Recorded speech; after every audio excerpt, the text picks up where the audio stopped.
High, আজ আমি আমার বার্থডেতে অর্ণবের থেকে পাওয়া গিফটগুলো তোমাদের সাথে শেয়ার করতে চলে এলাম।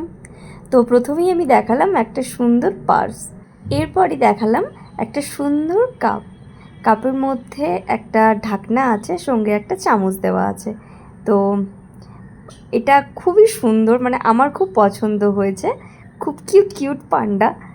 দেন একটা সুন্দর জুয়েলারি বক্স, মানে জুয়েলারি অর্গানাইজ করে রাখার বক্স, এই ইয়াররিংস, চেন এইসব থাকবে। তো এটাও বেশ ছোটোর মধ্যে সুন্দর, খুব ছোট নয়, মাঝারি টাইপের। এটাও আমার ভীষণ ভালো লেগেছে।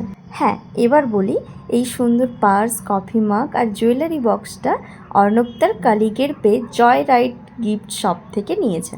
তোমরা কিনতে চাইলে পেজটা ফেসবুক আর ইনস্টাতে ফলো করে নিও, লিঙ্ক আর প্রাইস ট্যাগ করে দিয়েছি। এই ফোর্থ গিফট, যেটা স্মার্ট ওয়াচ, আমি যেটা কখনও আগে পরিনি, এটা আমার ফার্স্ট টাইম পরা। তো অর্ণব এটা ফ্লিপকার্ট 6 মিনিটসেই অর্ডার করেছিল, কিছুক্ষণের মধ্যেই আমি হাতে পেয়ে গেছিলাম। তোমার এটা ভীষণ ভালো লেগেছে। তো তোমরা বলো আমার বার্থডে গিফটগুলো কেমন হলো, অবশ্যই কমেন্টে জানিও। আজ এইটুকুই, tata, bye bye. Thank you Arnab, and love you so much.